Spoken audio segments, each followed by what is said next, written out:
Hi guys, how are you today? Let me fix my hair a bit. You know, every time you go on camera, you see all the messiness. Anyways, it's such a word. So, I just did a video. Yes, guys, my daughter and I just did a video, a clothing haul video. So, maybe you can go and check out that. Not today, because I'm not going to edit that video today. I'm too lazy to do that. Anyhow, as you can see, guys, this is story time. Oh, anyways, I didn't eat anything because I had so much going on. I'm going out this evening, so I want to make sure that at least I have something in my stomach before I go, because I know how it stays, just in case I have to pay my money. And I want to feel hungry and then I go eat crap out on the road. Anyway, guys, let me tell you the story. So you can check out my other video that I did last week, but it's a different video now about the story when I was in Hong Kong. So guys, let me give you a little recap. So I went to Hong Kong to this Chinese guy named Charles. If you want to hear the story about him, go and hear it. Anyhow, we work out the story. We work out the situation when we were there. So, while I was there now, and after I realized that I had a son, you know, we'll get back together, because him leave me in the place for 2 days, in the apartment for 2 days, and then we make up, right? Because I'm a good-looking woman who wouldn't want to make up with me. Anyways, guys, so while I'm there now, makeup. So he works. He has a he works, and he's gone all the time. And so I was there in Hong Kong, left alone. So because I want to explore every day, I would go explore somewhere new. So I learned how to take the train. So I take the train and I go to a place called, is it? Guys, I don't remember. I know this is coming back to me. This is over 20 years ago. So I went to the city. This is, I don't remember if it is Shimshai Shoi. Something like that. Who knows? Anyways, I went to the city. And in the city, there's lots of different nationalities and whatnot. So I went to the city. And while I'm there, I met this guy. And the guy was from Mali in Africa. So when I met the guy, you know, every day now, the guy was the ambassador from Mali to Hong Kong. And he was staying in this big, beautiful hotel. So anyways, he would invite, we would sit there and have lunch during the day when I met him, right? Because I was just in Hong Kong, walking up and down. Every day I would take the train all over, right? And so I went to the city, and then I met this guy, as I said. Don't remember his name. He was from Mali. And then he said, then, you know, we hung out every day. So we were hanging out for about a week or two. We hung out maybe not every day, every other day or so. He would invite me when he doesn't have meeting or anything like that. So anyways, and he had a sister living. He said it was his sister. I'm not even sure. And he took me to his sister's house. And then he said to me, he want me to be his second wife. This is where it get kind of crazy. So while I'm there, I told him that I was in Hong Kong because I had a Chinese boyfriend, but the boyfriend was working during the day.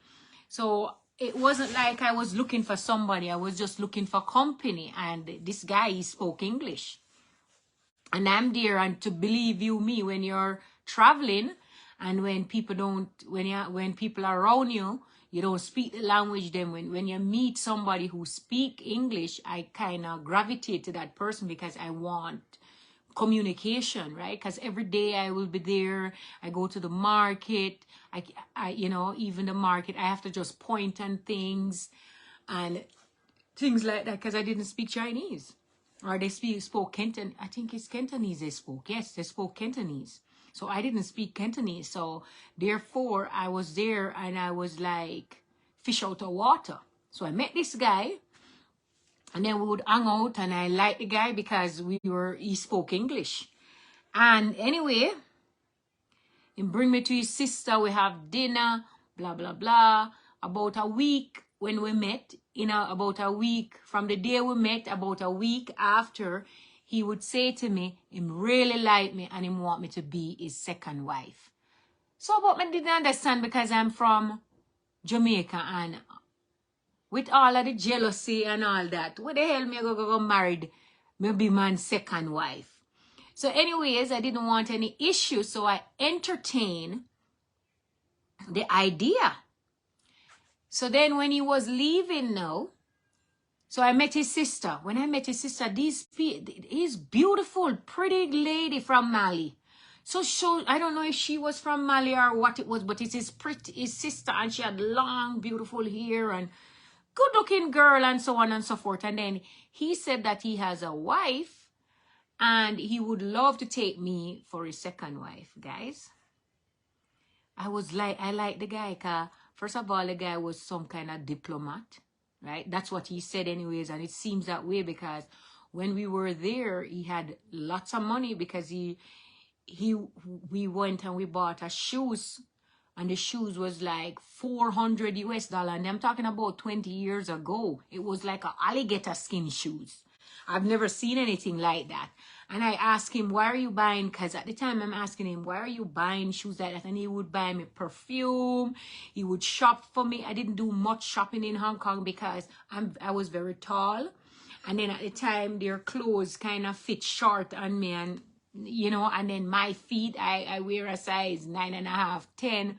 And it was very difficult for me to get shoes for me. I had to go to the special store if I wanted. So now he bought shoes, but I think there some alligator, some foreign, and buy some really expensive things. So I figured that he must have had some kind of money. So the guy had money and he was staying at one of the best hotels that I've seen in Hong Kong. I couldn't afford to stay in that hotel.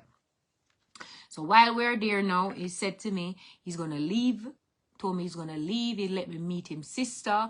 And his sister said she approved. Like she approved of me. So he said he wants to marry me. So then I told him that I have to think about it. And then he says, I don't have it long to think about it.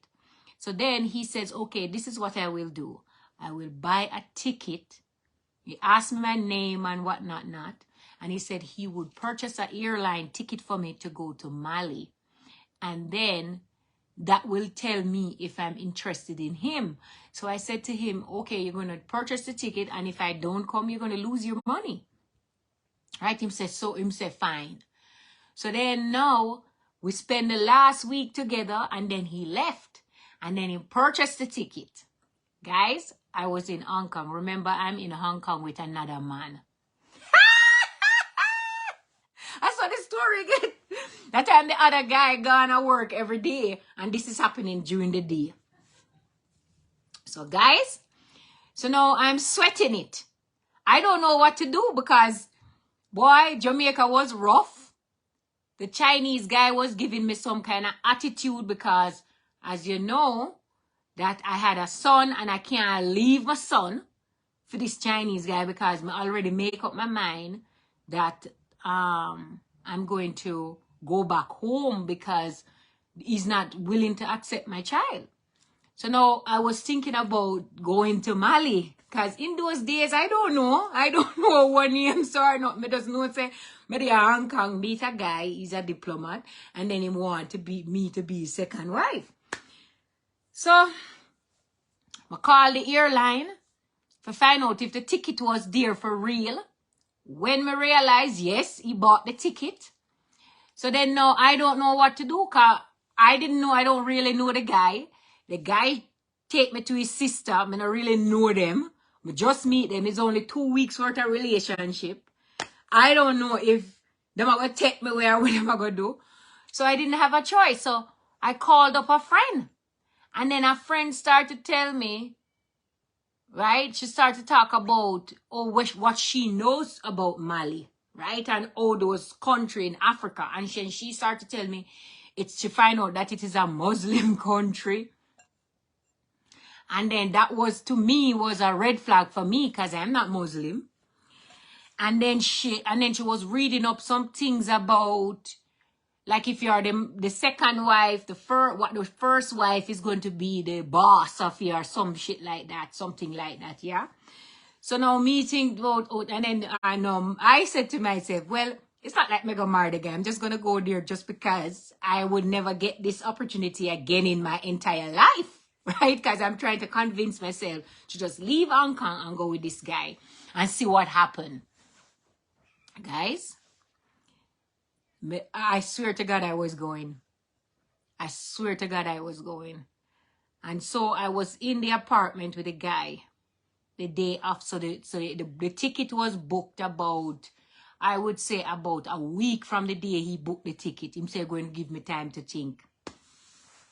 And I swore I wanted to go. And then, I don't know, sometimes that is why you must follow your intuition. So while I was there now, the guy called me. Did he call me? Yes, I went to visit his sister, and him called me a couple times.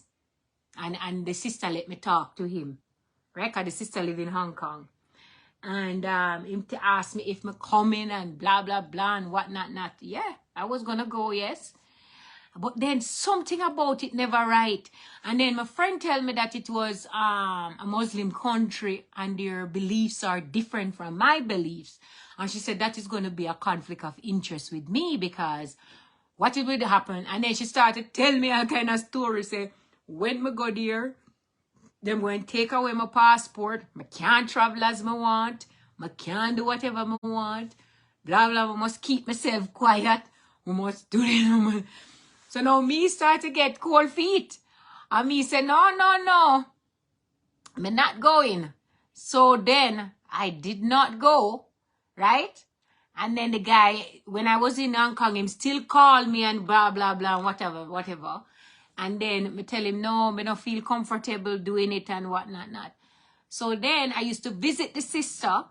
And then one day, my boyfriend now, that's the Chinese guy that I was seeing in Hong Kong, him asked me where me going the days. So I tell him all over, right? Told him all over. Anyhow, the story ended up that I ended up leaving Hong Kong, and I had the guy number, and the guy called me a couple of times in Jamaica, and then it just fit the two of them at the same time. So to me, you want all, you lose all. I didn't end up with any of them because the fact that I was scared to go to Mali, and then at the same time I wasn't going to give up my son. So there you have it, guys. So that is the story. So you tell me. I know some of you are going to judge me and say how I'm in Hong Kong with another man, and then I am there dating this other guy. But I was young and stupid and foolish, right? And I was not married to either of them. And so, yes, I went to Hong Kong with this one guy, and then ended up liking the other guy, right? Ended up liking the black guy because he was, I don't know if I liked him because he just bought me all kind of stuff, right? And then the Chinese guy asked me how I bought all those, whatever, right? And you know how women say, just put things in your suitcase because you know you're going to go home anyways. And so I never disclose most of the stuff, right? I just tell him that, no, it's with the money that you give me, I save it and I buy it, because I was there for a good 2-3 months, something like I was there for 3 months. So there you have it, guys. No, I'm not telling anybody to have 2 men at a time. This is not wise, right? But things happen. I was there, and I didn't go there with the intention to go date another man. It just happened because, as I explained, this guy speak English, And the guy I was with barely speak, I mean, he spoke English, but not as well, right? And then I needed somebody to relate to, because after a month or so, being in a country that you don't speak the language, where you gravitate to somebody who speaks English. So that was the situation. So anyway, guys, so next week now, I'm going to tell you the story about how I met my son father and what transpired, right? So please to share my video, follow my reel, and I will see you in my next story time.